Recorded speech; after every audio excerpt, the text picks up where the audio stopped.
자, 우리가 이제 지난 시간에 폐기종이 일어나는 이유를 설명했어요. 우리가 다시 한번 잠깐 살펴보죠. 그림 17-12에 보면은 갈비뼈를 둘러싸고 있는 그죠? 우리가 막과 그 다음에 폐를 둘러싸는 막 사이에는 서로 반대로 가는 힘이 있다고 했어요. 특히 우리가 알비올레가 모여있는 이제 폐, 이게 알비올레를 보면은 이제 여기 알비올레가 엄청난 숫자의 알비올레가 모여있는 게 이제 폐인데, 이 알비올레는 이쪽으로 그죠? 이렇게 안쪽으로 돌아가는 힘이 있기 때문에 그죠? 힘이 있어요. 이게 이제 모여가지고 결국은 렁이 안쪽으로 들어가는 힘이 있다고 생긴다고 했어요. 그래서 17-12에 보듯이 원래는 이와 같이 두 개의 멤브레인이 서로 반대 방향으로 힘이 작용하기 때문에 플로럴 플루이드의 그죠? 플루이드 프레셔는 마이너스 값을 간다고 했어요. 그래서 이게 상처가 나게 되면 찢어지면서 공기가 안으로 들어간다고 했어요. 이것을 우리가 폐기종, 그죠? 우리가 이 원인이 우리가 먼저 뉴모토렉스라는 폐기종이라는 것을 배웠어요. 자, 그러면은 이제 결국은 우리가 이와 같이 폐에 존재하는 이 알비올리의 그죠? 성질에 의해서 호흡이 결정이 될 텐데, 우리는 이제 요 알비올리의 성질을 크게 두 가지 국면에서 한번 살펴보자 이거예요. 하나는 이 알비올리가 이제 아까 이제 안쪽으로 당기는 힘이 있다 그러면 이와 같이 그죠? 우리가 숨을 들이쉬게 되면은 확장이 돼야 되고, 그죠? 우리가 숨을 냈을 때는 다시 원래 위치로 되돌아가는 힘을 가져야 될 거예요. 그죠? 그러니까 이와 같이 첫 번째 이 알비올레는 이제 이 그림에서 보다시피 이게 숨을 들이쉴 때는 확장될 수 있는 성질, 우리가 그거를 컴플라이언스라고 그래요. 컴플라이언스. 이거 컴플라이언스 뜻은 뭐냐면 법에 잘 순응한다는 뜻이에요. 그러니까 순응성으로 되는데 이거는 물리적으로 우리가 쓰기 때문에 이제 결국 뭐냐면 이거는 이제 확장성, 그죠? 확장성이나 이제 우리가 번역은 내가 요거 이제 신장성이라고 이렇게 번역을 했는데, 그러니까 확장하는 성질이라고 생각하시면 될 것 같아요. 그래서 신장성 확장성보다 확장하는 성질을 가지고 있어야 돼. 예. 만약에 확장하는 성질을 갖고 있지 않으면 공기가 이 안을 못 들어오게 되죠. 그래서 확장하는 성질을 갖고 있어야 되고, 그 다음에 요거 이제 근육이 이제 이완이 되면 다시 원위치가 우리가 요게 이제 근육이 이완이 되면 다시 이제 원위치가 돼야 되듯이 요것도 다시 이쪽으로 다시 되돌아갈 수 있는 그죠? 요 성질을 갖고 있어야 돼요. 우리가 이거는 탄력성이라고 하면 될 것 같아요. 엘라스탄스, 탄력성. 요 두 가지 그러니까 알비올리가 요 두 가지 성질을 갖고 있어야지만이 우리가 호흡을 아주 잘할 수 있을 거라고 생각이 들어요. 요 이제 요 두 가지 성질, 컴플라이언스와 엘라스탄스는 다음과 같은 생각을 가지고 오면 여러분이 쉽게 생각할 수 있을 거예요. 이거는 이제 탄력성, 탄력성이라고 하면 됐잖아요. 우리나라 원래가 뭐라고 표현이 되어 있지? 우리나라 뭐라고 표현이 됐나요? 탄력성으로 표현이 되네요. 그리고 탄력성. 이제 예를 들면은 여러분이, 여러분 이제 고무줄로 만들어진 요게 이제 바지 같은 게 있을 거 아니야. 요거를 이제, 오랫동안 쓰게 되면 고무줄이 늘어지게 되죠. 그죠? 그는 이렇게 고무줄이 늘어지게 되면은, 자, 컴플라이언스는 굉장히 좋죠. 잘 늘어나니까. 근데 얘네들은 엘라스턴스는 갖고 있어요, 없어요? 엘라스턴스는 없죠. 다시 말해서 알비올리가 그죠? 이렇게 늘어나는 힘은 갖고 있지만 다시 제자리로 들어가는 위코이라는 힘은 갖고 있지 않은 경우가 되죠. 그리고 여러분이 예를 들면 고무풍선과 그죠? 비닐봉지를 한번 예를 들어봐요. 고무풍선은 그죠? 여러분이 지금 이제 거기다 공기를 집어넣으면은 이와 같이 컴플라이언스를 갖게 되죠. 그 다음에 고무풍선의 입구를 딱 열면은 다시 원위치로 데려가죠. 그러니까 고무풍선은 높은 컴플라이언스를 갖고 있고, 그 다음에 엘라스턴스 두 개 성질을 다 갖고 있는 거죠. 근데 여러분이 비닐봉지는, 그죠? 비닐봉지는 굉장히 쉽게 바람을 집어넣을 수 있을 거예요. 그러니까 컴플라이언스는 굉장히 크죠. 근데 얘네들은 엘라스턴스를 갖고 있나요, 없나요? 엘라스턴스가 없죠. 그러니까 이 두 가지 개념을 여러분이 명확하게, 그죠? 컴플라이언스하고 엘라스턴스의 개념을 명확하게 이런 예를 들어가지고 설명할 수 있을 거예요. 그죠? 그래서 비닐봉지와, 여러분 혹시 비닐을 누가 만든지 알아요? 어느 한 사람이? 우리나라 사람이 만든 거 알아요? 그 우리나라 사람이 발명했어요. 모르죠? 북한 과학자가. 북한 과학자가 발견했기 때문에 우리나라에 선전이 안 된 거지. 그래서 어쨌든 비닐봉지와 이와 같이 고무풍선, 그죠? 요걸 두 가지를 가지고 여러분이 컴플라이언스와 엘라스턴스의 개념을 굉장히 쉽게 설명할 수가 있을 테고, 이걸 가지고 우리가 알비올레의 성질을 우리가 쉽게 설명할 수 있을 거예요. 자, 예를 들면은 자, 이제 우리가 이제 폐 질환 중에 하나가 이제 뭐가 있냐면, 엠피세마라는 질환이 있어요.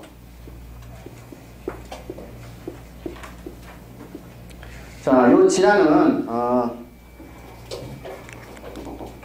요 질환은 되게 이제, 우리나라 말하면 요거 뭐 폐기종, 뭐, 우리나라 말하면 뭐가 되나? 우리나라 말하면 폐기종이라고 하네요. 그죠? 폐기종이라고 하는데, 요거는 담배를 많이 피는 사람한테 이제 볼 수가 있는 질환이에요. 요 폐기종은. 자, 예를 들면은 여러분이 이제 스모킹을 하게 되면은, 스모킹 하면 이제 여기서 이제 그 연기에 이제 들어있는 여러 가지 물질들이 이제 알비올리의 멤브레인에 꽂히게. 왜냐면 이제 공기 통로를 통해 가지고 결국은 알비올리의 그죠? 멤브레인에 꽂히게 될 거예요. 그죠? 그러면 이제 이거 여러 가지 이제 불순물들, 그죠? 여러 가지 물질들을 제거하기 위해서, 그죠? 이러한 외부로부터 온 물질들을 제거하기 위해서 아마 요걸 제거해서 매크로페이지가 오게 될 거예요. 매크로페이지. 맞아요? 그죠? 매크로페이지가 이제 오게 되면은, 그죠? 매크로페이지가 오게 되면은 요 물질을 잡아먹고 이 매크로페이지가 물질을 잡아먹는 과정에서 매크로페이지가 뭐를 또 내겠냐면은 엘라스테이즈라는 효소를 내게 돼요. 엘라스테이즈라는 효소를 내. 그러면은 엘라스테이즈가 이제 효소가 나오면 요것에 의해서 엘라스틴이 없어지겠죠. 엘라스틴 단백질이 분해가 되겠죠. 그러면 탄력성을 잃게 되죠. 그죠? 탄력성. 그러니까 그 경우 엘라스테이즈에 의해서 그죠? 엘라스탄스가 없어지게 되는 거예요. 그죠? 그러면 어떻게 되겠어요? 엘라스탄스는 다시 이렇게 되돌아가는 힘이 없어지게 되는 거죠. 그죠? 그러면 어디에서 우리가 숨은 들이쉴 수 있지만 숨을 내쉬기가 쉽지가 않은 거예요. 이제 이게죠. 그죠? 자, 그러니까 이거 이제 하나의 예죠. 그죠? 이와 같이 요거 같은 경우는 그죠? 요거 같은 경우는 컴플라이언스는 그죠? 잘 일어나게 될 거예요. 컴플라이언스 잘 일어나지만은 엘라스탄스는 떨어지게 되는 질환이 될 거예요. 됐습니까? 그죠? 우리가 요걸 이제, 요거는 폐기종은 담배 피는 사람들한테 많이 볼 수 있는 거고, 그 다음에 광부들한테도 볼 수가 있는, 광부들 가면 이제 석탄가루가 이제 어떻게 해요? 폐에 들어가죠? 예를 들면은 우리가, 비스코스, 우리가,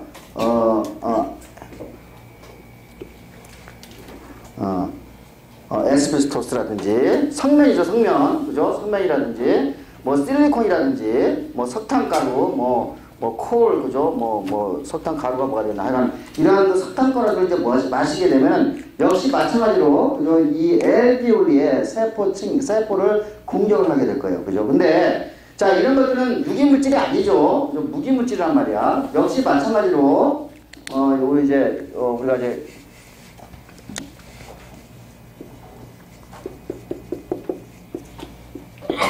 자, 유기물질이에요. 역시 마찬가지로, 그죠? 자, 역시 마찬가지로 이 무기물질이 이제 이렇게 축적이 되면은 어디에? 엘비올리의 이런 세포, 에피텔리아셀에 축적이 되기 시작하면은 역시 마찬가지로 이걸 제거하기 위해서 매크로페이지가 이제 기어올 거예요. 그죠? 매크로페이지가 기어오고 이때는 매크로페이지가 이제 어떤 역할을 하게 되냐면 얘네들을 상처를 먹어야 되는데 얘네들은 분해가 안 된단 말이야. 분해가 안 돼. 그죠? 분해가 안 되니까 여기에서는 이제 뭐 하여간 이런 작용이 일어나는 거예요. 그로트 팩터들이 이제 매크로페이지에서 나오게 돼가지고 요 그로트 팩터는 뭐를 자극하게 되면은 우리가 이 파이브로블라스트를 배웠죠. 파이브로블라스트를 우리가 렁 파이브로블라스트 배웠어요. 그죠? 렁에는 ECM을 내는 파이브로블라스트가 있다고 했죠. 그죠? 왜냐면은 요게 엘비올리의 요게 에피텔리아 셀과 그죠? 에피텔리아 셀과 요 밑에 베이스먼트 멤브레인이 바로 있었잖아요. 그죠? 우리가 엔도텔리아 셀 사이에 베이스먼트 멤브레인이 있었죠. 그 베이스먼트 멤브레인은 ECM이죠. 그죠? 그러니까 파이브로블라스트가 전체적으로 이렇게 중간중간에 어디 껴 있어야 돼요. 그러니까 이제 뭐냐면은 요같이 이제 이런 그 뭐 성면이라든지 실리콘이라든지 뭐 석탄가루 같은 걸 마시게 되면은 매크로페이지가 요거를 이제 잡아먹으러 왔는데 이게 이제 청소가 안 되죠. 그러면 이제 이 매크로페이지는 그로트 팩터를 방출하게 되고 그러면 파이브로블라스트를 자극을 시켜가지고 우리가 ECM, 그러니까 non elastin, 그죠? non elastic한, 그죠? 엘라스틱한, 뭐 예를 들면 콜라겐 같은 게 되겠죠? 콜라겐 같은 경우, 그죠? non elastic한 콜라겐 같은 거를, 그죠? 어디에? 여기에 베이스먼트 멤브레인에 축적을 시키게 되는 거죠. 그럼 어떻게 됐어요? 요게, 자, non elastic하니까 딱딱해지죠? 딱딱해지죠? 그죠? 우리가 ECM에 많으면 딱딱해질 거예요. 그죠? 딱딱해지면은, 그러면은 탄력성은 갖게 될 거예요. 탄력성은 뭐 우리가 엘라스틴이 망가지지 않고 탄력성을 갖게 되지만은 확장성은 어때요? 딱딱해지면은 확장성은 안 되겠죠. 그러니까 이런 경우에는 컴플라이언스 컴플라이언스는 그죠? 떨어지게 되고 이거는 그대로 엘라스턴스는 아까 이제 원래대로 그죠? 높은 상태를 유지하게 될 거예요. 그렇죠? 그러면 어떻게 되겠어요? 역시 마찬가지로 컴플라이언스가 떨어지기 때문에 그죠? 우리가 아까 이와 같이 확장되는 성질이 떨어지게 되고 호흡가 숨을 들이마시는 게 무진장 힘들어지겠죠. 맞습니까? 우리가 이와 같이 그죠? 우리가 베이스먼트에 그죠? 베이스먼트라든지 혹은 세포와 세포 사이에 우리가 파이버들이 끼는 현상 그죠? 그 파이버는 누가 만든다고? 파이브로블라스트가 만드는 거예요. 그죠? 파이버들이 끼는 현상을 총체적으로 우리가 파이브로시스라고 해요. 렁에서 일어나면 이거를 우리가 렁 파이브로시스라고 그러고 우리가 리버에서 일어나면 우리가 이거를 리버 파이브로시스라고 키드니에서 일어나면 키드니 파이브로시스라고 해요. 이해하셨죠? 그러니까 파이브로시스라는 어떤 인플라메이션 과정에 의해 가지고 매크로페이지를 자극해서 그죠? 매크로페이지가 파이브로블라스트에서 ECM을 더 내도록 해가지고 세포와 세포 사이, 조직과 조직 사이에 파이버들이 축적된 현상을 우리가 뭐라 한다? 파이브로시스라고 해요. 요거는 그죠? 렁에서는 우리가 컴플라이언스를 급격하게 떨어뜨리게 하는 역할을 하기 때문에 어때요? 그래서 호흡을 못하게 되는 거죠. 그래서 이와 같이 이제 두 가지 예를 가지고 그죠? 우리가 엠피시마와 렁 파이브로시스 가지고 요 두 가지가 어떻게 변함에 의해서 렁 디지가 생긴 걸 배웠어요. 또 하나 이제 또 결정적인 하나의 또 컴플라이언스 문제 때문에 생기는 질환을 또 하나 한번 살펴보죠. 그림 17-14를 보세요.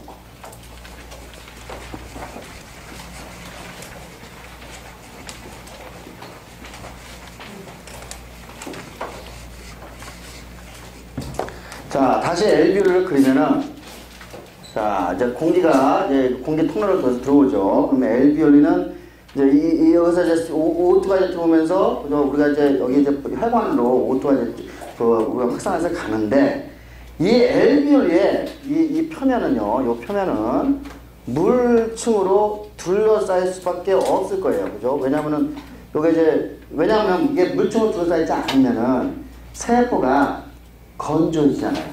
그러면 에피텔리아셀이 죽을 거예요. 그죠? 그러니까 에피텔리아셀 한 층을 그죠? 물층으로 둘러싸고 있어야지만이 에피텔리아셀이 건조해지지 않고 죽지 않고 잘 썰업을 할 수가 있는 거예요. 그러니까 물층을 반드시 가지고 있어야 돼요. 물층을. 그죠? 여기에 이제 물층이 이제 이렇게 있을 거예요. 그죠? 자, 근데 여러분이 그죠?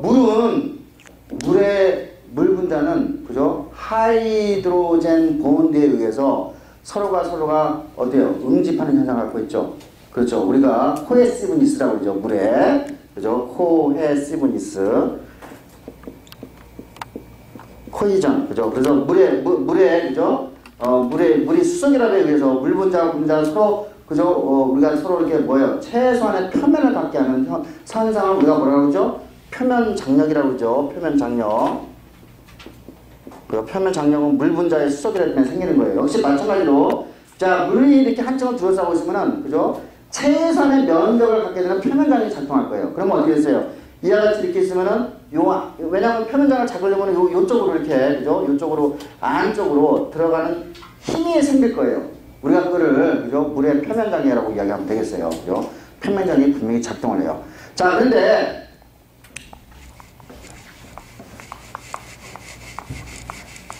자, 우리가 이제, 요렇게 이제, 예를 들면 이제 우리가 호흡을 해가지고 LBR로가 충분히 커졌어. 이때의 표면 장력과 요때의 표면 장력을 한번 계산을 해보면은, 그림 7-13에 보면은, 표면 장력은, 요거 이제 이거 프레셔예요. 프레셔의 P예요. P는 그냥, 전체 프레셔네요. 그죠? 프레셔고, 그 다음에, 여기에 있는 표면 장력과 저기 왼쪽과 오른쪽에 그 표면 장력은 물이기 때문에 똑같이 표면 장력이 똑같이 작동을 하겠네요. 여기서 보면은 이제 요 안쪽으로 가자는 힘은 결국은 어떻게 되냐면은 ET 표면 장력에 이거 표면 장력에 비례를 하고 그 다음에 반지름 그죠 레디어스에 반지름에 반비례하는 관계를 이제 우리가 그죠 이미 1세기 전에 이걸 알고 있었죠. 우리가 이걸 라플레이스 법칙이라고 해요. 이거를. 그러니까 이제 예를 들면은 우리 직접 봅시다. 14에 자, 왼쪽에 보면은 라지 버블인 경우에는 그죠? R이 2고 스몰로 버블인 경우는 R이 1이에요. 그죠? 그래서 P를 계산하면은 그죠? 2 곱하기 3 나누기 2, P는 3이고 그 다음에 오른쪽 스몰로 버블 같은 경우는 P는 2 곱하기 3 나누기 1이니까 P는 6이에요. 그러니까 여기서 뭐예요? P가 압력이 안으로 들어가는 압력이 더 지름이 작으면 작을수록 압력이 더 강하게 간다는 걸 알 수가 있겠죠. 거꾸로 이야기는 뭐냐면은 이쪽으로 지금 예를 들면 이쪽으로 가는 힘이 그죠? 이거 6이었고 이쪽으로 가는 힘이 이거는 3이니까 그죠? 거꾸로 요거는 바깥으로 나갈 수 있는 그죠? 신장성이 아까 컴플라이언스가 훨씬 더 작다는 이야기가 되는 거죠. 요거는 크고 그죠? 그러니까 우리가 요 기포가 작으면 작을수록 교속 우리가 어떻게 됐어요? 컴플라이언스가 떨어지게 되는 거죠. 그럼 이 상태에서는 우리가 아까 P가 여기 6이고 그럼 P가 3이야. 자, 우리가 호흡을 하기 위해서는 그죠? 요 표면 장력을 극복을 하고 그죠? 우리가 다시 요렇게 이제 확장해서 가야 되는데 이렇게 확장해서 우리가 그래야지만 우리가 호흡을 할 수가 있잖아요. 근데 이게 너무 강해. 이게 표면 장력이. 그죠? 그러면 우리가 호흡을 할 수가 없게 되겠죠. 그러면 표면 장력을 약화시키게 하면 되겠죠. 약화시키면 돼요. 표면 장력을. 자, 우리가 다시 한번 우리가 에피텔리알, 엘비올라에 에피텔리알 셀이 두 개가 있다고 했어. 타입 1과 타입 2가 있다고 했어. 기억나요? 그죠? 자, 타입 1은 타입 1 엘비올라 셀은 뭐 한다고? 디퓨전, 가스 디퓨전을 위해서 트랜스포트를 하기 위해서 그죠? 요 타입 1을 통해서 CO2하고 O2가 교환이 되는 거고 타입 2는 어떠한 물질을 내는 세포라고 해서 뭐라는 물질이냐면은 표면 장력을 약화시키는 물질을 낸다고 했어요. 물질. 그래서 내가 이걸 이제 서펙턴트라고 이야기를 했어요. 요거는 이제 말 그대로 서펙턴트라. 요 물질은 서펙턴트라고 하는데 요거는 봅시다. 서피스 에이전트 무슨 서피스 액팅 그죠? 서피스 액팅 에이전트가 액티브 에이전트네.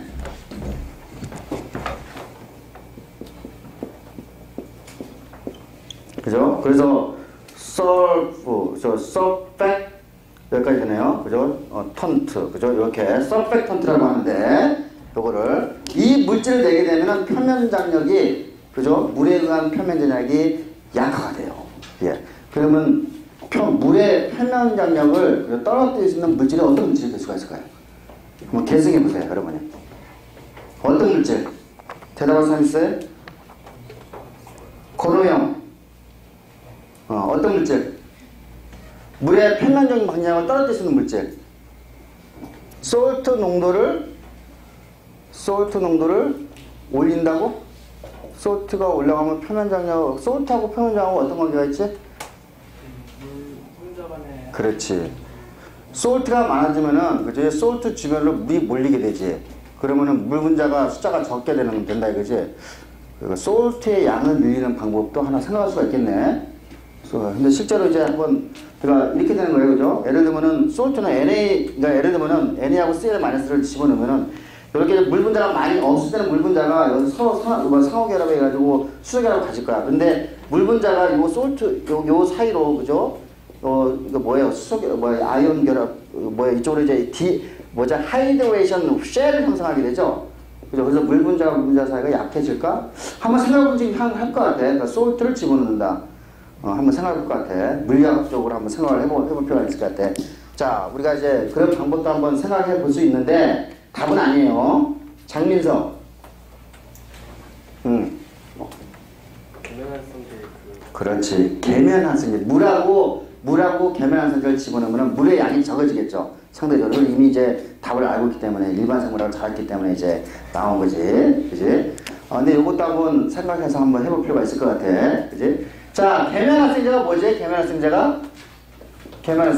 요게 이제 계면한 성질 우리가 디터전트라고 그래요. 디터전트 어디 쓰지? 빨래할 때 쓰죠. 그죠? 빨래할 때. 하이타이 같은 게다 디터전트죠. 디터전트는 하이드로필릭한 테일과 하이드로필릭한 그죠? 헤드와 하이드로포빅한 태를 갖고 있어가지고 친성과 소성을 두 개를 다 갖고 있죠. 그래서 우리가 기름을 둘러쌀 때 우리가 쓰는 그죠 활성제예요. 그죠? 그러니까 이거는 물에 잘 녹아요, 그죠? 물에 잘 녹고. 자, 그러니까 이제 뭐냐면은 이거를 넣게 되면은 그러니까 물 분자, 그죠? 물 분자가 이것도 아마 이거 같은 것이 될 거예요. 왜냐하면은 계면 활성제를 집어내면은 계면 활성제 분자 사이사이에 이 물 분자가 어떻게 되고 둘러싸게 되면서 그건 내가 좀 더 심각하게 생각하겠네. 하나, 여기에 계면 활성제가 들어가게 되면은 우리가 그걸 집어넣자마자 여러분 이거 생각하면 돼요. 비누방울을 한번 생각해보세요. 비누방울. 비누방울을 여러분이 비누방울을 만들 때 힘이 들어야 안 들어요? 안 들죠? 그 계면 활성제가 들어있잖아. 그러니까 뭐예요? 그러니까 우리가 아주 쉽게 비누방울을 만들잖아요. 신전성, 컴플라이언스가 증가하죠. 그리고 표면 장력이 떨어지기 때문에. 여러분이 실상에서 그게 막 느껴지죠? 그러니까 이게 뭐냐면 결국 비누방울을 여기다 만들면은, 그죠? 우리가 비누방울처럼 활동한다고는, 그러면은 계면산에 섞여가지고 비누처럼 활성하면 이렇게 우리가 쉽게 신장성을 올릴 수가 있는 거예요. 맞아요? 그죠? 그러니까, 자, 계면 활성제를 집어넣으면 돼. 어디에? 여기에다가. 이제 이 물 한 층에다가, 그죠? 여기다가 계면 활성제를 집어넣으면 되는데, 이 타입 2 엘비올라 셀은 결국 이와 같이 서펙턴트라는 계면 활성제를 시크리션을 해가지고 여기에다가 넣게 되는 거예요. 그러면 표면 장력이 떨어지게 되는 거예요. 그러면 계면 활성제 어떤 거? 자, 요거 이제 계면 우리가 이제 DPPC라는 그죠? 계면 활성제를 만들어내는데 요거 잘 보세요. 요거 다이 팔미토일 포스파티딜 콜린이에요. 말 되게 기네. 그죠? 자, 여러분이 포스파티딜 콜린에서 많이 들어봤지? 어디서 들어봤지? 포스파티딜 콜린, 포스파티딜 이나스타, 포스파티딜 에탄올아민. 들어봤어요? 다? 그죠? 다 들어봤어요. 뭐죠? 포스폴리피드죠. 그죠? 포스폴리피드는 뭐가 들어있죠? 우리가 패티에스트가 달려있죠. 자, 근데 패티에스트가 달릴 때 8미토이게 에시드야. 8미토이게 에시드야. 8미토이게 에시드는 몇 개의 카브를 갖고 있는 거지? 16개.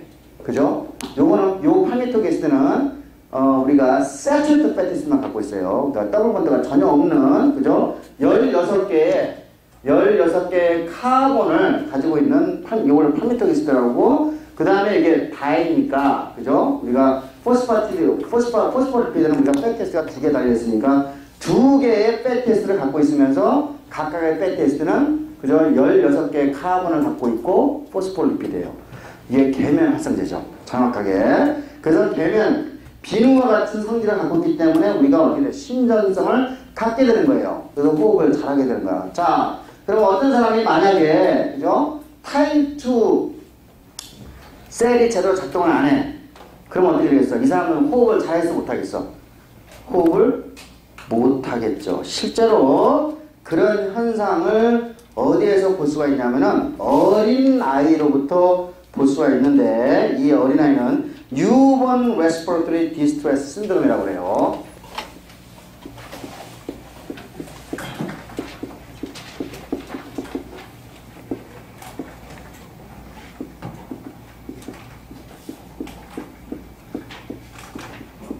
자, 요거 말 그대로, 그죠? 신생아예요. 신생아에, 그죠? 신생아에서 호흡이 곤란해서 생기는 증후군인데, 그죠? 자, 원래 이 DPPC라는 거는 아까 타입 2 엘비올라셀에서 합성돼가지고, 그죠? 우리가 이 표면에 나오게 되는데, 요거는 언제쯤 우리가 이거를 합성해서 나오게 하냐면은, 태어나기 6주 전에 요거를 합성해서 렁에다가 이걸 엘비올라에다가 채우게 돼요. 6주 전에. 그죠? 그러면 어떻게 돼서 이제 6주 동안 이제 이걸 이제 DPPC가 쌓이게 되면서 우리가 컴플라이언스를 이제 증가시킬 수 있어요. 그래서 태어나면은 호흡을 이제 할 수가 있겠죠. 바로 태어나자마자. 그죠? 근데 우리가 이제 미숙아가 태어날 수 있잖아요. 그죠? 미숙아. 6주 전에. 그죠? 미숙아가 태어날 수 있죠. 이 미숙아는 여기에 지금 DPPC가 있어 없어? 없죠. 그러면 이 미숙아 같은 경우에는 호흡을 잘하겠어요? 못하겠어요? 호흡을 못하죠. 그러면은 옛날에는 이 미숙아들은 죽었어요? 살았겠어요? 죽었겠죠. 옛날에는 그냥 O2를 공급해줬는데 O2 가지고 이게 해결될 문제가 아니에요. 해결될 문제가 아니죠. 자, 그럼 이 미숙아를 어떻게 하면 살릴 수 있지? 이와 같이, 그죠? 뉴본 레스피레이터리 디스트레스 신드롬을 갖고 있는 미숙아가 있어. 이거는 DPPC가 안 나와서 생기는 환자예요. 그죠? 자, 이 미숙아는 옛날에는 50% 이상이 죽었어. 강제 호흡을 시켜도 우리가 죽었어요. 그러면 여러분이, 그죠? 이제 의사 선생으로서 어떻게 하면 이 미숙아를 살릴 수 있는 방법 뭐야? 자, 이 신생아 호흡 곤란 증후군은 뭐 때문에 생기는 현상이라고 그러죠? 계면활성제가 합성이 안 돼서 생기는 질환이에요. 그죠? 그러면 이제 딱 태어났어, 이렇게. 그럼 어떤 조치를 취하면 이 환자를 살릴 수 있을 것 같아요? 계면활성제 맞는 거 어려워 쉬워요. 그냥 비누예요, 비누. 그죠? 자, 신생아 나오게 되면은 딱 찍찍이, 그죠? 우리가 스프레이 형태로 DPPC를 준비할 수 있죠. 분무기로 해가지고 여기다 뿌려주면은, 자, 그럼 어떻게 돼요? 입에다 뿌려주면은 요게 분무기를 통해가지고 DPPC가 여기 달라붙죠? 그죠? 그럼 어떻게 돼요? 컴플라이언스가 해결될 수 있죠? 그죠? 그렇게 간단한 방법을 왜 생각을 못할까? 그죠? 자, 그래서 이 환자 같은 경우는 어린아가 이와 같이 뉴본 레스피레이터리 디스트레스 신드롬이 나오게 되면은 DPPC를 갖고 있는 분무기를 준비를 하면 돼요. 그죠? 분무기를 준비해가지고 이 어린아가 나오자마자 그죠? 이 입에다가 그죠? 이렇게 뿌리게 되면은 그러면은 엘비올라 침으로 DPPC가 스며들면서 그죠? 우리가 컴플라이언스 문제를 해결할 수 있겠죠? 맞습니까? 자, 그래서 이와 같이 우리가 뉴본 레스피레이터리 디스트레스 신드롬이 왜 생기고, 그죠? 우리가 처리할 수 있는 요거는 얘한테 컴플라이언스 문제, 그 서비스 텐션에 의해서 표면 장력에 의해서 나오는 우리가 그런 문제로부터 우리가 극복할 수 있는 거죠.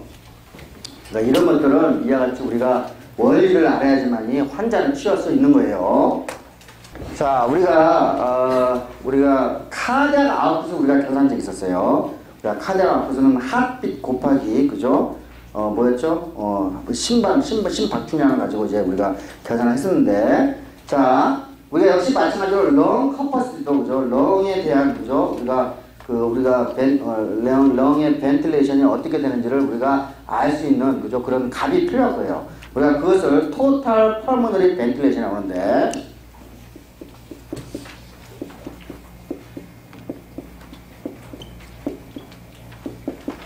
자, 요것도 결국은 이제 CO, 그러니까 예를 들면 우리가 공기 통로를 통해 가지고 엘비올까지 간다가 보면은, 그죠? 우리가, 이게 이제 공기 통로의 저항성은, 그죠? 우리가 교수 배웠단 말이에요. 우리가 랭크하고, 그죠? 우리가 또 뭐였지? 요 점성도, 우리가 에타하고, 그 다음에 R의 사승에, 그죠? 요 거리를 배웠죠? 그러니까 여러분이 예를 들면은, 우리가, 보세요. 공기 통로가, 그죠? 우리가 좋아지게 되면은, 이거 이제 요거죠. 그죠? 우리가 레지스턴트가 굉장히 강해지게 되면서, 커지게 되면서 우리가 문제가 될 거예요. 그죠? 자, 랭은 우리가 입에서부터 렁까지 가는 랭크는 크게 변화가 없을 거예요. 랭크 제거합시다. 그죠? 제거해요. 자, 점성도, 그죠? 에타. 이 점성도는, 여러분이 그런 어디서 느낄 수 있냐면은, 사우나실에 가면 느끼세요. 사우나실에 가면은 호흡이 좀 힘들어지죠. 그죠? 왜 그러죠? 공기방울, 플러스, 그죠? 물방울이, 그죠? 우리가 물방울이, 있기 때문에 점성도가 높아지는 거예요. 맞아요? 그 점성도가 높아지게 되니까 호흡이 힘들어진 거 여러분이 사우나실 가면 알 수 있어요. 근데 여러분은 보통 괜찮죠? 그 다음에 여러분이 예를 들면 산 위에 올라가면 공기가 희석이 되면서, 그죠? 점성도가 낮아지게 되니까 어떻게 됐어요? 역시 마찬가지로 호흡이 편해지게 될 거예요. 그죠? 그러니까 점성도에 관한이 있지만 여러분이 지금 해수면에 살 때는 이런 현상은 웬만하면 잘 안 일어나죠.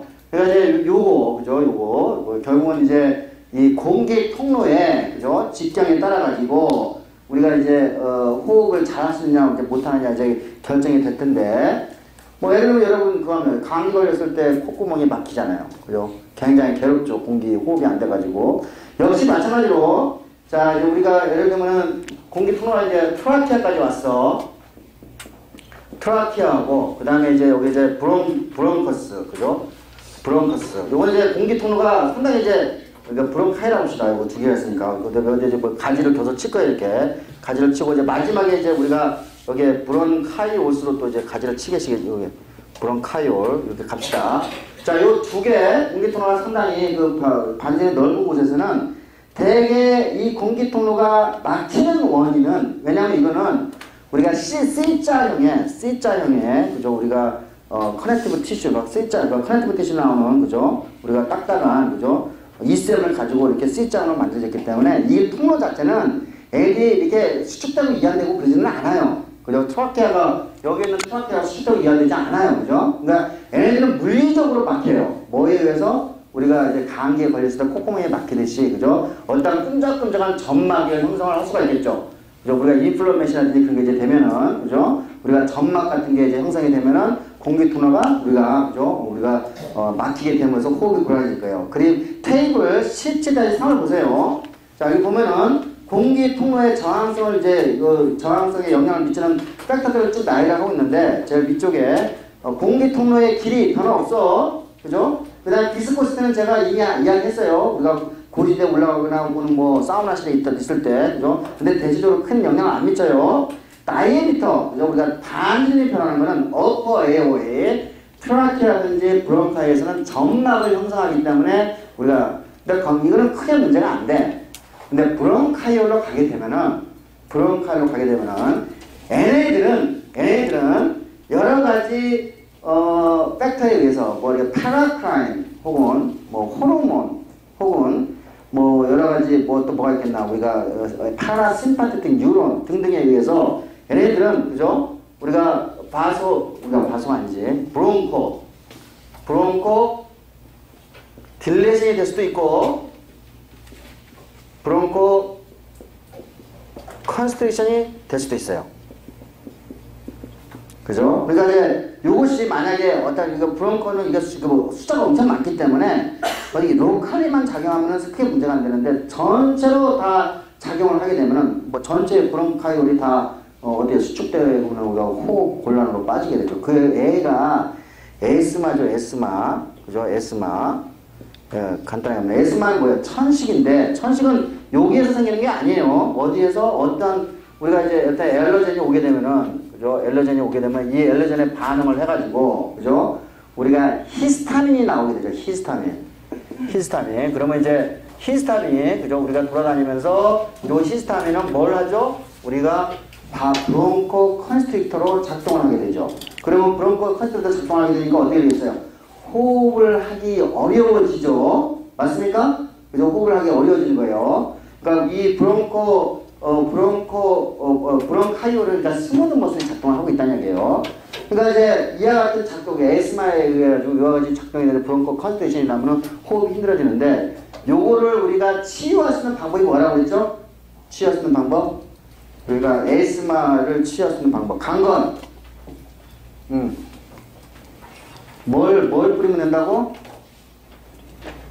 그렇지, 에피네프린. 그러니까 다행히 저기 그 스무드 머슬, 저기 둘러싸는 스무드는 베타2 리셉터를 갖고 있어요. 다행히. 그래서 베타2 리셉터를 에 의해서 에피네프린을 뿌리게 되면은 요게 우리가 이제 브론코 딜레이션이 돼가지고 우리가 취할 수 있어요. 예. 그래서 이제 이 에스마. 또 예를 들면은 우리가 이제 여기 엘러진에 의해 가지고 우리가 여기서 이제 여러 가지 이제 또 이제 팩터들이 나올 수가 있는데, 그 중에 하나가 뭐냐면은, 류코트라이라는 물질이 나와요.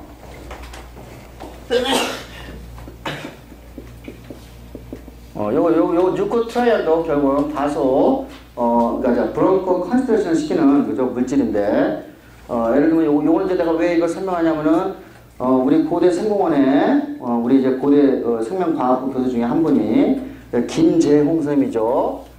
김재홍 선생님이 류코트라이온 리셉터의 세계적인 대가라고 이제 생각하면 될 것 같아요. 그러니까 류코트라이온 리셉터를 가지고 이제 공부를 하면서 우리가 천식을 우리가 치유할 수 있는, 그죠? 그런 것들을 연구하는 시험실이에요.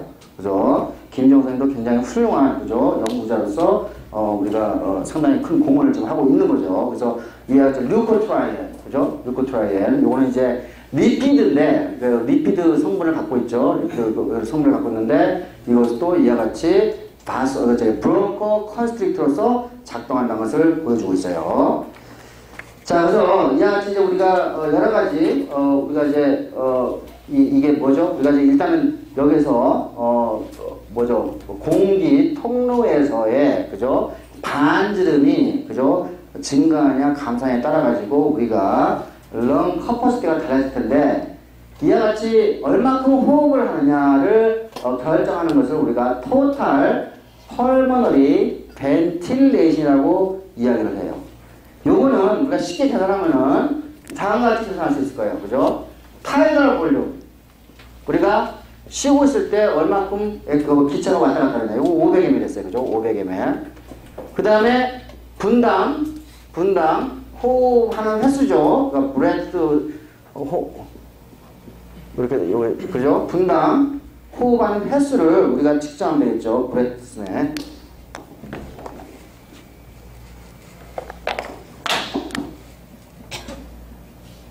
자, 요거 두 개를 우리가 측정하면 돼요. 그러니까 500 곱하기 500 보통 우리가 젊은 그저 남자 같은 경우는 우리가 12번을 이제 호흡을 하니까 분당 그러면 우리가 얼마 6,000 맞나요? 6,000 ml 그죠? 분당 6,000 ml의 공기를 들이마시고 내쉬고 하게 될 거예요. 그죠? 근데 생각보다 그렇게 간단한 문제가 아니에요. 왜 그러냐면 자, 그림 17-14를 보세요. 자, 우리가 제일 12시 방향 그림을 봅시다. 12시 방향. 지금 여기에서 호흡을 한 상태인데 자, 우리가 호흡을 할 때는 우리가 프레시한 에어가 여기 마우스로부터 프레시한 에어가 싹 들어오게 되면은 모든 곳에 이제 프레시한 에어로 다 채워질 거라고 생각을 해야 될 거예요. 그죠? 프레시 에어. 그게 채워졌다고 가정. 내가 이제 비급적인 프레시 에어라고 해. 그 다음에 에너지, 그죠? 우리가 수축이, 요렇게, 그죠? 뭐예요? 그러니까 이제 호흡을 내쉬게 되면은, 프레시 에어가 다 나가지 못하죠? 왜냐? 네, 우리가 이렇게 있다 보면은, 이렇게 이제, 여기 LBO가 떨어졌어. 그러면은 여기 이제 프레시 에어가 다 찼다가, 그죠? 어때? 요게 완전히 다 나간, 게다가 요 부분은 우리가 숨을 다 내쉬어도 공기 통로에 있는 공기는 여전히 아까 숨쉬었던 프레시에어로 남게 되는 거죠. 됐습니까?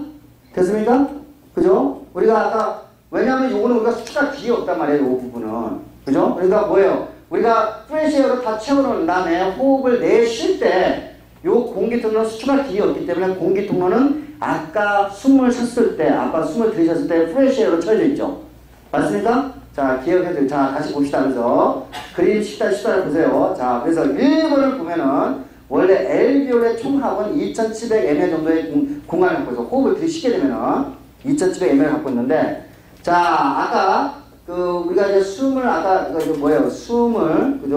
이제 내쉬게 돼. 1번은 이제 이거는 이제 호흡을 완전히 한 다음에, 자, 2번 보세요. 숨을 내쉬게 되는데, 자, 아까 공기 통로에 남아있던 공기의 양, 이거는 프레시 에어 150ml하고 맞습니까? 2번 보세요. 150. 아까 공기 통로에 남아있는 150ml. 아까 숨을 쉬었을 때 프레시 에어예요. 그 다음에 지금 호흡을 하고 CO2가 많은 그죠? 올드 에어죠. 그러니까 그죠? 350ml 나가요. 그죠? 그 다음에 여기 보니까 150ml이 또 공기 통로에 남아있죠. 맞습니까? 그죠? 2번 여러분이 지금 6시 방향 거 보고 있어요. 자, 호흡을 다 내쉬게 되면은 150ml이 사각형의 공기통로에 남아있어. 맞죠? 자, 3번을 갑시다. 3번을 가니까, 자, 2200ml의 엘비올에, 우리가 렁에 2200ml 있고, 공기통로에 150ml 남아있어. 다, 숨을 다시 들이쉰다? 그러면은 요게 이제 2200ml에서, 자, 아까, 자, 150ml의, 그죠? 스테이가, 아까, 공기 통로에 남아있던, 그죠? 그러니까 이전에 있었던, 그죠? CO2가 많은 그 150ml하고, 프레시한 350ml 들어와. LB로. 대신에 150ml는 또 어디서? 공기 통로에 남아있죠. 그죠? 우리가 타이달 볼륨이 원래 500ml인데, 공기 통로에 150ml이 왔다 갔다 하기 때문에 이 공기 통로에 있는 요 볼륨을 우리가 뭐라고 부르냐면, 우리가 어네토믹 데이드 스페이스라고 그래요.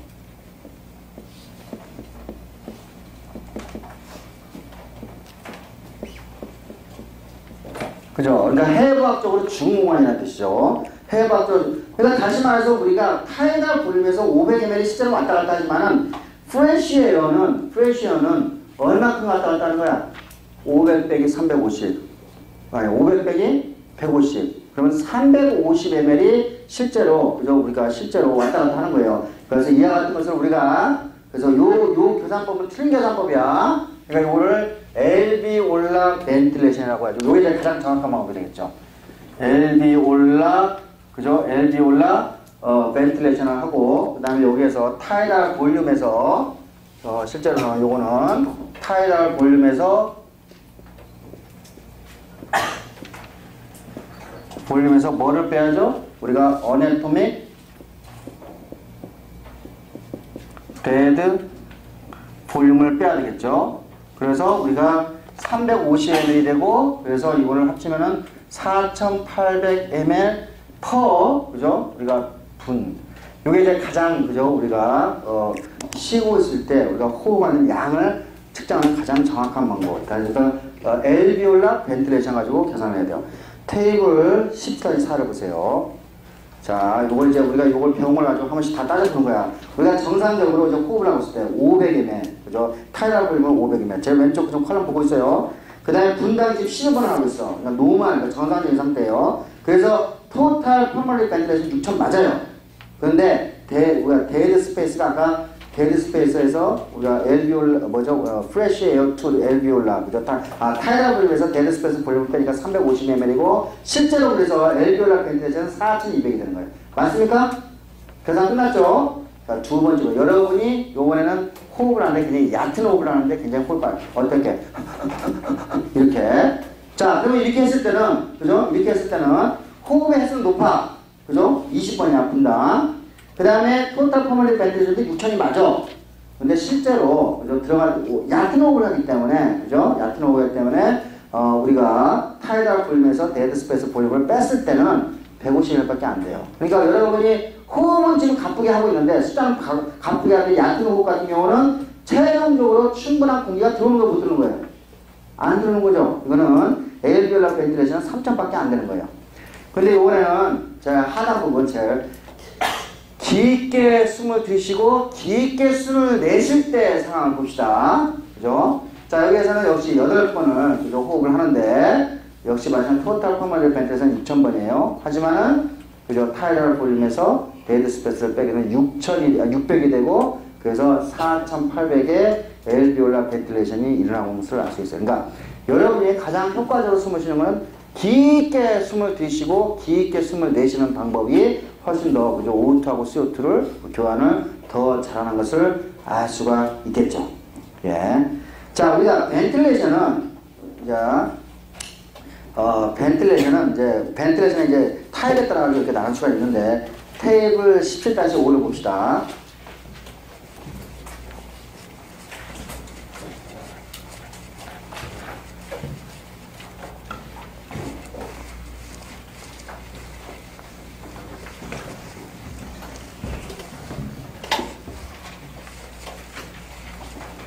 여기서 요거 단 하나가,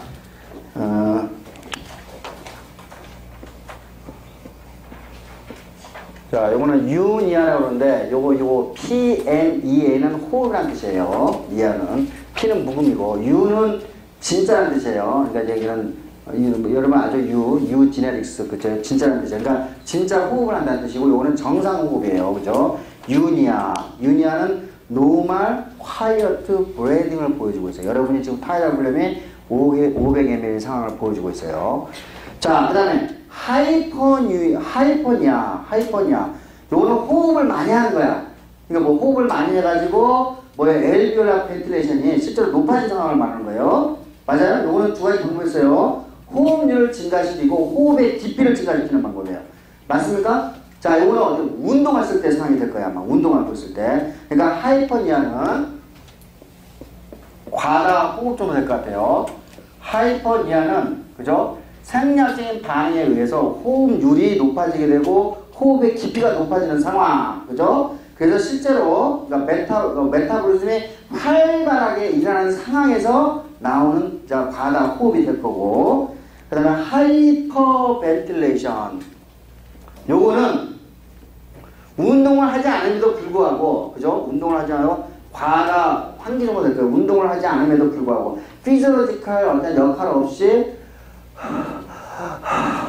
하는 거. 여러분이 어떤 무서운 귀신을 만났을 때, 그죠? 뭐 이게 이거 뭐예요? 파라시mpatic 뉴런과 심파틱 뉴런의 작동에 의해 가지고 그죠? 그런 상황에서 일어나는 그죠? 하이퍼 벤틸레이션 그죠? 우리가 이것은 과다 호흡이라고 하고 이거는 아까도 했지만 체내에서의 어떤 메타보리즘하고 상관없이 일어나는 그죠? 과다 호흡이 될 테고 그 다음에 하이포 벤틸레이션 요 거꾸로죠.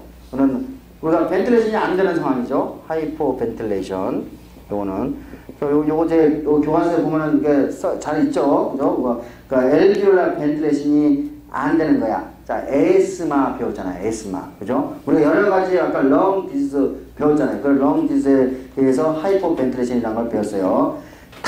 테키는 빠르다는 뜻이고 테키니아, 니아는 호흡이야. 빠른 호흡이야. 아까 얕어 그런데 그죠? 우리가 호흡의 깊이가 얕아요. 그죠? 이거는 팬팅 아까 내가 했죠?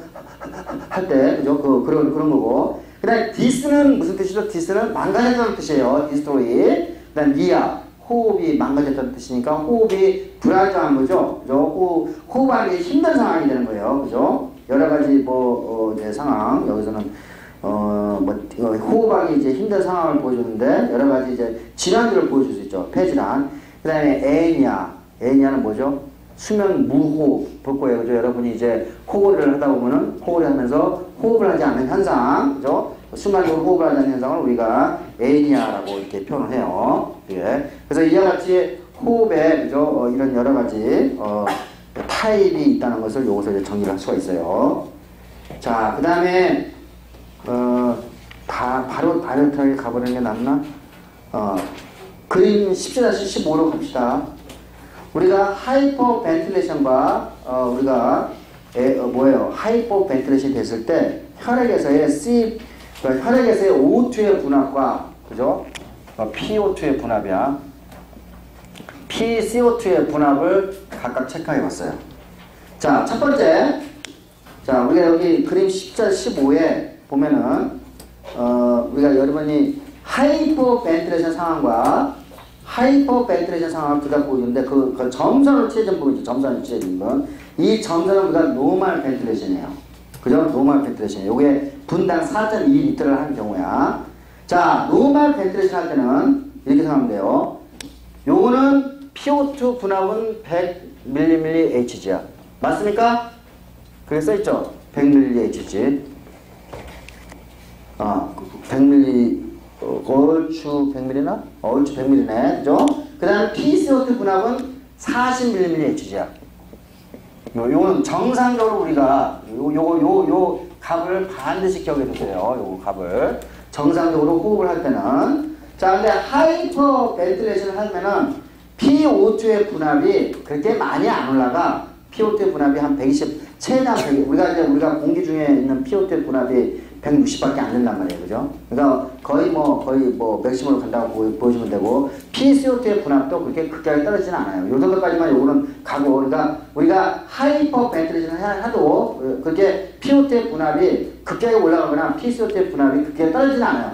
대신에, 어때요? 하이포 벤틸레이션 되는 상황에서는 PO2의 분압이 극하게 떨어지고 PCO2의 분압이 극하게 올라가는 것을 알 수가 있겠죠. 그래서 우리가 이와 같이 하이퍼 벤틸레이션 하게 되면은 우리가 우리가 충분한 O2가 공급이 안 될 수 있다는 것을 이걸로 알 수가 있을 거예요. 이게.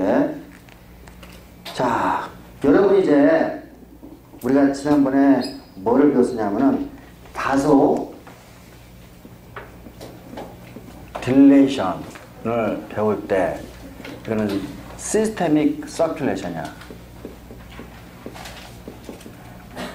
그러니까 우리가 혈관에서 일어나는 일이에요. 혈관에서 일어나는 일이에요. 어때서 우리 몸의 혈관에서 일어나는 일인데 다소 딜레이션이 되면은 요거는 예를 들면은 우리 어떤 조직의 활동에 그죠? 활동이 올라가면은 CO2 레벨이 올라가겠죠. 그죠? 그 CO2 레벨이 올라가면 여기에 더 많은 O2를 공급을 해줘야 되기 때문에 어떻게 됐어요? 요것에 의해서, 요 CO2에 의해서 다소 딜레이션이 일어나야죠. 맞습니까? 맞아요. 그죠? 우리가 이것도 사실로 접근해 보는 거야. 자, 거꾸로 이제 우리가 이거는 시스템의 서큘레이션. 그 다음에 우리가 여기는 브론카이올을 한번 생각합시다. 브론카이올. 자, 브론카이올은 수축과 이야기될 수 있어. 자, 알비올리에, 그죠? 여기 이제 알비올리에, 예를 들면 아니요, 브론카이올, 알비올리에, 그죠? CO2 농도가 낮아. 그러면은 여기서는 당연히 더 많은 O2를 공급할 필요가 있죠. 그죠? 그러니까 이 CO2의 농도가 죄송합니다. CO2의 농도가 올라가는 거야. CO2의 농도가 올라가는 거야. 그지? CO2의 농도가 올라가면은 요거를 더 확장을 해야지. 브론코 딜레이션을 시켜야지. 그죠? 그래서 하이퍼 벤틸레이션을 통해서 더 많은 O2를 공급하게 되는 거죠. 맞습니까? 그러니까 사실 여기서 우리가 시스템의 서큘레이션이나 이거는 이제 바소는 혈관이고, 그죠? 요건 혈관이고, 요거는 브론카이올을 이야기하는 거예요. 이거는 공기 통로를 이야기하는 거야. 헷갈리면 안 돼요. 그죠? 공기 통로를 이야기하는 거야.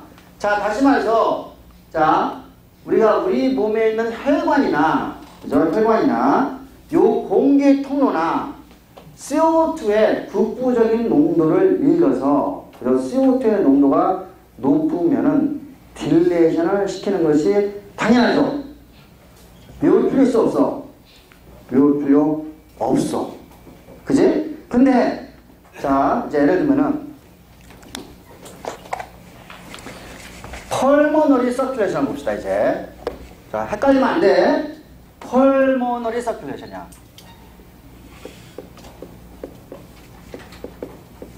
요거 혈관이야, 혈관. 요것도. 요 혈관으로 이제 가는 거지, 혈관으로.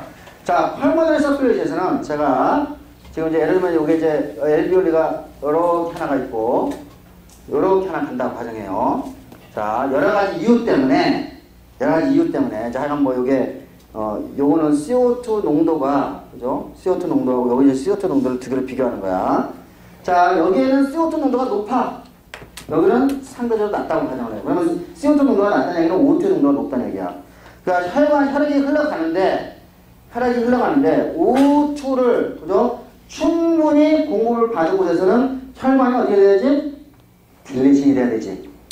알비올리의 O2의 농도가 높고 CO2의 농도가 낮으면은 이쪽은 요 혈관은 딜레이션이 돼야지 더 많은 O2를 받아가지고 흘러가고 그럴 거죠. 그런데 자, 여기에서는 자, CO2 농도가 높아? 그러면 여기서 요거는 뭐야? 딜레이션이 아니라 이게 컨스트레이션을 시켜야죠. 왜? 이거 받아봤자 O2의 농도가 높지 않기 때문에, 그리고 O2의 농도가 높지 않기 때문에 몸에 별로 쓸모가 없잖아. 맞아요? 자, 그러니까 무슨 말이냐면은 우리가 국부적으로 자, 여기에서는 CO2의 농도가 알비올리에서의 CO2 농도가, 그죠? 올라갔다. 그러면 여기에서는 요거는, 그죠? 바소 컨스티튜션이 돼야 돼. 이해했습니까? 자, 혈관과, 시스테마틱 서큘레이션의 혈관과 브론카이올, 공기 통로에서는 이와 같이 CO2의 농도를 이겨서 얘네들은 바소딜레이터로 작동을 하는데, 이 CO2는, 근데, 펄모너리 서큘레이션에, 그죠? 우리가 캐필러리 튜브에서는 이 CO2는 오히려 바소 컨스트로 작동을 해야 되겠죠? 맞습니까? 그죠? 상식적으로 접근하는 거야, 상식적으로. 왜냐하면, 자, 그림 17-16을 보세요. 자, 17-16을 보세요. 자, 제일 위쪽에 정상적으로 좀 LBO 쪽을 좀 혈관이 좀 가고 있어. 자, 둘 다 지금 이제 충분한 O2가 있는 상황이야. 자, 근데 B번을 보세요. B번을 보니까 오른쪽에 LBO로 하는 공기 통로가 지금 컨스트레이션이 있어. 그러면은 O2의 농도가 떨어지고 CO2의 농도가 올라갈 거예요. 그러면 이쪽 오른쪽으로 가는 혈관이 확장이 될 필요가 있어요? 수축이 될 필요가 있어요? 수축이 돼야 되겠죠. 그죠? 여기에서 더 많은 혈관이 가게 되면 몸에 좋지 않은 거예요. 그죠? 그러니까 어떻게 됐어요? 당연히 그러니까 알비올라의 CO2 농도가 올라가면은 당연히 펄모너리 서큘레이션에 있는 이 베슬은, 그죠? 우리가 컨스트레이션이 돼야 한다는 것을 알 수가 있겠죠. 그걸 정리한 게 테이블 17-7이에요. 자, 봅시다. 뭐 똑같아요. 자, 우리가 첫 번째 컬럼을 보면은 가스의 농도 CO2가 증가한 걸 다 증가 감소를 보여주고, 브론카이올과 시스테믹 아토리올은 같이 CO2의 농도가 올라가면은 딜레이션이 되고 CO2의 농도가 떨어지면 컨스테이션이 돼요. 하지만 펄머너리 아터리는 거꾸로 반대로 작동하는 것을 이 테이블 11-C에서 우리가 여러분이 명확하게 볼 수가 있겠죠. 됐습니까? 요거 절대 헷갈리면 안 돼요. 그래서 제가 예를 들면은 요걸 이렇게 설명했음에도 불구하고 제가 컨셉 체크 문제를 30번을 내가 작년에 문제를 냈는데 세상에 150명 중에 44명밖에 못 맞히대. 예. 그래서 오늘 여러분들이 내 강의를 충분히 소화를 못했다는 얘기인데 게다가 컨셉 책에서 문제를 낸다고 했음에도 불구하고 똑같은 문제를 4명밖에 안 푸는 그런 불행한 사건이 있었어요. 그래서 그림 10자 16을 잘 이해를 해 주시기 바랍니다. 자, 그래서 이제 이 정도로 해가지고 17장을 끝내고 18장으로 갑시다. 여러분 굉장히 상식적인 이야기를 앞에 다 써놨기 때문에 다 통과를 하겠습니다.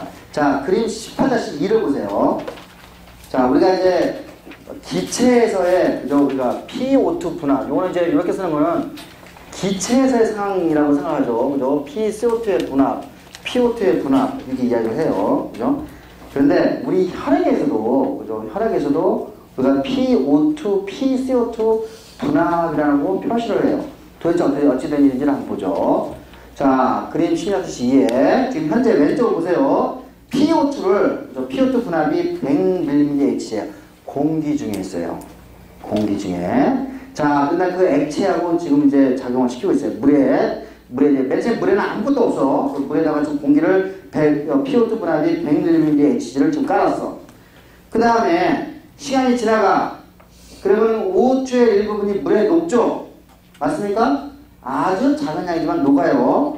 자, 그래서 두 번째, 지금 옥시전이 녹는 과정을 보여주고, 세 번째 보니까, 자, 이제 녹으면은 평형을 이루죠. 그죠? 평형을 이루죠.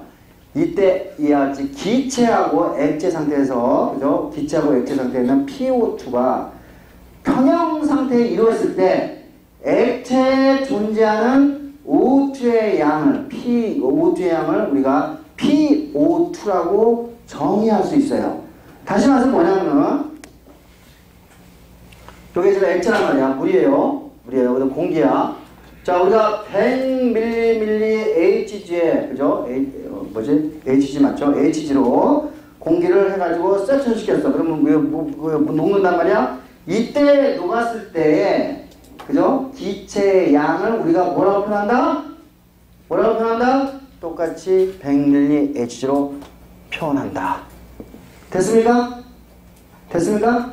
자, 우리가 상대적으로 여기는 지금 굉장히 많은 양의 산소가 있고 여기는 굉장히 적은 양의 산소가 있을 수밖에 없어요. 맞습니까? 그죠? 그러니까 이와 같이 우리가 액체에 존재하는 PO2의 분압과 PCO2의 분압은 기체하고 액체하고 두 개를 같이 이렇게 놔뒀을 때 거기서 평형 상태에 이뤘을 때 액체에 존재하는 O2의 양을 우리가 PO2, CO2의 양을 PCO2라고 정의한다. 그것만 알고 있으면 될 것 같아요. 자, 그래서 원하는 이것도 사회적인 이야기로 가요. 그림 18-3을 봅시다. 자, LB올리는 아까 맨 처음에 우리가 정상적인 상태는 LB에서 PO2의 분압이 100mlHg라고 그랬어. 제일 위에 보이죠? 근데 혈액 속에 우리가 LB올리 근처로 온 캐피러리 튜브에 있는 혈액 속에 있는 그 PO2의 분압은 40mlHg예요. 제가 왼쪽 보고 있죠? 자, 그러니까 어때? 농도 굽에 의해서 concentration gradient 의해서 LB올리에서 그죠? 혈관으로 O2가 디퓨전이 되겠죠. 그래서 이게 서큘레이션을 통해서 심장의 펌프 작용을 통해서 이 PO2는 어디로 가죠? O2는 자, 주변 조직으로 갈 거예요. 자, 그러면 조직이 왔어. 이때 조직의 PO2 분압은 40mlHg 이하예요. 그게 어떻게 됐어요? 기울기가 혈액에서 PO2의 기울기가 혈액에서 조직으로 가게 되고, 그럼 PO2는 자, O2는 어때? 결국은 LB올리 혈관 조직으로 이동이 되는 거예요. 됐습니까? 그래서 다시 이제 이때 이제 PO2 분압은 40이 되고, 그럼 40이 된 게 다시 이제 거기서 다시 바뀌어. 자, 오른쪽은 PCO2를 보여주고 있어요. PCO2. 자, 오른쪽은 LB올리에서의 PCO2는 40mlHg예요. 그런데 혈액 속에서는 혈관에서는 지금 PCO2가 46이야. 그러니까 6만큼의 컨센트레이션 그레이드가 있기 때문에 혈관에서 LV올리로 CO2가 이동을 하죠.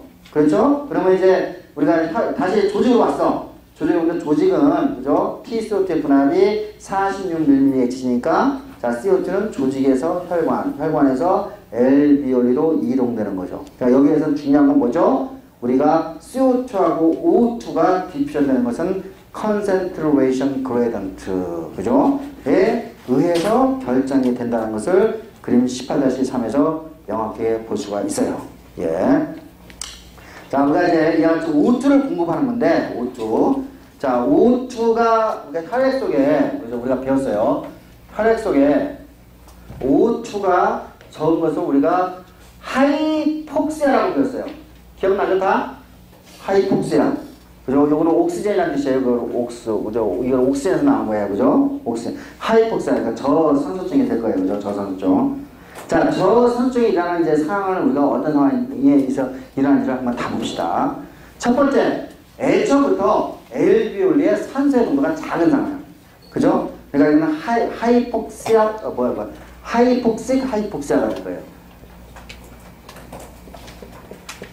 그러니까 애초부터 LV올리에 다가왔을 때, LV올리까지 O2가 왔을 때, 공기가 왔을 때, 애초부터 공기의 O2 농도가 작은 상황. 어떤 상황이죠? 여러분이 에베레스트 산을 올라갈 때의 상황. 고도, 그죠? 높이가 올라갈수록 O2의 농도가 작아지게 되고, 그럼 어떻게 됐어요? 우리가 공기 자체가 하이폭시아 상태가 되죠. 그래서 우리가 이와 같이 LV를 닿았을 때 하이폭시아 상태를 우리가 하이폭시아라고 하는데, 테이블 18-2를 보세요. 그죠? 2를 보세요. 요거는 데피니션은 뭐예요? 우리가 LV를 왔을 때 로 아토리얼 피스, 아토리의 PO2의 농도가 낮은 거를 우리가 하이폭시아라고 그러고, 자, 어떤 원인에 의해서 우리가 산을 올라갈 때, LV올리가 뭐가 병이 걸려가지고, 우리가 배운게요. LV올리에 문제가 있어가지고, 그죠? 여러 가지 문제가 있어. 우리가 아까 컴플라이언스의 문제, 또 뭐가 있죠? 엘라스턴스의 문제, 그 다음에 디퓨전 디스턴스가 증가하는 문제, 그죠? 여러 가지 그런 문제가 있어가지고, LV올라 하이포벤틸레이션에 의해서 생길 수도 있어요. 그 다음에 이제 두 번째, 애니믹 하이폭시아. 애니미아는 뭐예요? 애니미아는 우리가 뭐예요? 빈혈이죠. 빈혈. RBC가 없다는 얘기고 히모글로빈이 부족하다는 얘기죠. 빈혈은 철이 부족하다는 뜻이죠. 그러니까 히모글로빈에 O2가 결합하지 않은 상황을 우리가 애니미아라고 해요. 우리가 그래서 이와 같이 애니믹 하이폭시아, 그죠? 우리가 히모글로빈에 O2가 결합하지 못한 상황을 우리가 이야기하는 그걸 정의를 하는 거야. 그래서 이거는 이제 우리가 혈액을 잃었을 때 원인 보면은 애니미아, 그죠? 히모글로빈 양이 적거나 RBC 양이 적거나 아이온 양이 적거나, 게다가 이제 여러분 이런 거 잘 알죠? 옛날에 60년대 70년대 우리나라의 대부분의 연료가 뭐였죠? 연탄이었죠. 연탄 중독이 되면은 죽죠. 금방 죽죠. 왜 그러죠? 뭐에? 빛의 뭐? CO 때문에. 카본 모노옥사이드 때문에. 여러분 알죠? 카본 모노옥사이드하고, 그죠? O2하고, 이렇게 히모글로빈의 친화도가 뭐가 더 높죠? 카본 모노옥사이드가 훨씬 높죠? 1000배 정도 더 높아요. 그죠? 그러니까 뭐예요? 얘를 워낙 얘하고 결합해서 O2가 들어가지 못하는 히모글로빈 결합 못하게 되고, 그리고 우리가 산소가 없어가지고, 그죠? 뇌에서 먼저 빈도격으로 돌게 되죠. 그죠? 여러분 그런 경험은 해본 적이 여러분은 없죠? 저는 한번 경험을 해봤어요. 예. 왜냐하면 저는 이제 60년대, 70년대, 그죠? 그때 태어났으니까, 그때는 전부 다, 뭘 썼어요? 연탄을 썼단 말이에요. 그죠? 연탄. 그래서 하여간, 다행히 이제 뭐 크게 문제가 없었지만, 저도 하늘나라로 갈 뻔한 기억이 한번 있어요. 그러니까 CO는, 얘가 카본 모노옥사이드는 히모글로빈은 친화도가 굉장히 강하기 때문에, 요게 조금이라도 있으면은, 그죠? 히모글로빈이 전부 다 CO로 다 덮여버리게 되는 거예요. O2가 결합하지 못해가지고, 또 뭐예요? 애니미아가 되는 거예요. 그죠? 우리가 뇌로 가는 산소가 공급이 부족해서, 결국은, 뇌가 망가져서 짓게 되는 질환이 되는 거죠. CO. 그러니까 여러분 지금도, 그런 거 가르쳐주면 안 되겠구나. 간혹가다 신문 같은 거 보면은 뭐 연탄 떼가지고 죽는 거, 차에다가. 간혹 보죠? 예를 들면, 연탄, 배기가스통을 이렇게 차 시동 걸고 배기가스를 이렇게 창문에다 연결해가지고, 그거 맡아가지고 하는, 그런, 봤죠? 영화에서, 그죠? 그런 거 배우면 안 돼요. 예. 그 다음에 이게 CO, 그게 다 뭐라고? CO 때문에 일어나는 일이에요. 그죠? 그래서 이제, 이같이, 우리가 이제 항상 개발 도상국에 있을 때 그런 쓸쓸한 기억이 이제 생각이 나네요. 그 다음에 또 뭐냐고 이제, 이스케미아. 요 이스키미아는 뭐냐면 혈관이 막아지는 상황이에요. 혈관이 우리가 에테로스클로스 배웠잖아요. 에테로스클로스. 그죠? 혈관이 그죠? 좁아지는 상황에 의해 가지고 생기는 하이폭시아. 그죠? 우리가 이제 여러 가지 이제 이걸 보는 거예요. 그죠? 그 다음에 우리가 마지막에 뭐죠? 히스토톡식. 요거는 이제 뭐냐면은 아예 그죠? 마이토콘드리아 레스피레이션을 억제하는 드럭. 그죠? 약 같은 걸 처리했을 때 하이폭시아가 일어나는 상황. 그죠? 우리가 하이폭시아, 여러분 하이폭시아라는 단어를 잘 기억해 두세요. 이거는. 그래서 우리가 특히 이스키믹 하이폭시아 같은 경우는 우리가 심장마비에서 일어날 수 있는 현상이 되는 거죠. 심장마비에서.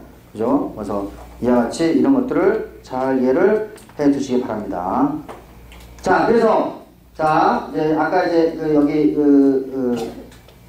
자, 하이폭시아가 일어나는 상황이 어떤 상황이 있는지를 보여주는 그림이 18-4야. 자, 요거는 이제, 자, 제일 왼쪽에는 정상적인 렁이에요. 자, 아까 제가 했지만은, 렁이, 그죠? 호흡을 제대로 하기 위해서는 공기 통로, 이렇게 됐네요, 이렇게. 요거 이제 신전성을 이제 확장해서, 이거 이상하다. 자, 이제 이렇게 그렸네요, 그죠? 자, 요거는 이제 그 다음에 여기 이제 혈관이 이렇게 가죠, 혈관이. 자, 일단은 요 LBO는 이와 같이 컴플라이언스 성질을 갖고 있어야 되고, 그죠? 그 다음에 다시 뭐예요? 엘라스탄스 성질을 갖고 있어야지 우리가 호흡이 되는 거예요. 그다음 두 번째, 요거하고, 그죠? 엘비올라하고 이 혈관의 거리가 길면 안 돼요. 그 다음에 세 번째, 이 엘비올리에, 그죠? 요 세포층 있잖아요. 세포층이 두꺼워지면 또 안 되죠. 그죠? 왜냐하면 두꺼워지면 거리가 멀어지게 되면서 안 되죠. 자, 그 세 가지를 기초로 해가지고 한번 생각해보죠. 자, 두 번째, 엠피시마. 우리 배웠어, 이미. 담배를 피게 되면 매크로페이지가, 그죠? 엘라스테이스를 내가지고 뭐가 되죠? 그러면 엘라스틴, 우리가 엘라스탄스가 사라지게 되는 질환이죠. 맞습니까? 그죠? 그래서 이와 같이 이런 경우는 이제 호흡이 안 되는 거죠. 하이포벤틸레이션이라는 거야. 세 번째, 뭐예요? 세 번째는 우리가 그 석탄이라든지, 그죠? 우리가 에스비스토스라든지 그런 걸 이제 마시게 되면은, 자, 파이브로시스가 생겼어. 렁 파이브로시스가 생겼어. 아까 배웠어요. 렁 파이브로시스가 생기면은, 그러면 이때, 자, 우리가 컴플라이언스가 극격에 떨어지게 되는 것도 사실이고, 또 하나가 뭐냐면 이게 막이 두꺼워져요. 막이 두꺼워지는 거 보이고 있어요? 그죠? 표시하고 있죠? 세 번째 거. 그죠? 이와 같이 우리가 이걸 파이브로틱 렁 디지즈라고 이야기했어요. 그죠? 파이브로시스, 렁 파이브로시스라고 이야기했고, 이때도 호흡이 안 될 거예요. 그죠? 우리가 하이폭시아가 일어나게 되는 거죠. 자, 네 번. 우리가 이제 2번은 에이스만은 이미 배웠어요. 공기 통로가 좁아져가지고 생긴 거 배웠어요. 자, 마지막 하나가 뭐냐면 펄머너리 에데마야. 펄머너리 에데마. 요거는 내가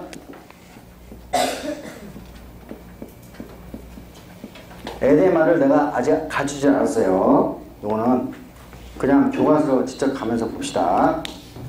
교과서 제가 이거를 하나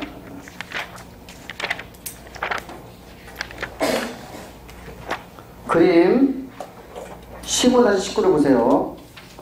15-19를 봐. 아래 그림을 보세요. 내가 여러분이 이미 그 혈액의 필트레이션, 앱소션 다 안다고 생각하기 때문에 제가 이야기를 하는데, 자, 그림 아래 그림을 보면은, 그죠? 혈관에서 조직으로, 그죠? 액체가 흘러가요. 우리가 그걸 필트레이션이라고 하는데, 넷 필트레이션이 있고, 그 다음에 그 대부분의 액체가 다시 혈관으로 다시 되돌아가요. 우리가 넷 앱소션이나, 그 넷 앱소션이 일어나는데, 요게 잘 밸런스를 맞추게 되면 문제가 안 돼요.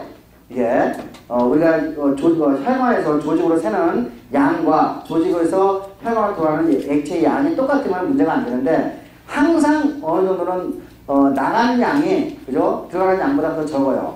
그러면 이 남아있는 액체는 뭐에 의해서 우리가 다시 몸으로 혈관을 다시 돌아가면 림파틱 시스템을 통해서 다시 돌아가게 돼 있어요. 림파틱 시스템. 다시 말해서 만약 예를 들면은 우리가 넷 필트레이션이 양이 증가를 하게 되면은 그죠? 그러면은 우리가 조직에 그죠? 조직의 볼륨이 증가하는 현상이 생기게 될 거예요. 예. 그래서 예를 들면은 펄모너리 에데마가 누가 이와 같이 요거를 설명을 다음 시간에 설명을 하겠습니다. 그거를 다음 시간에.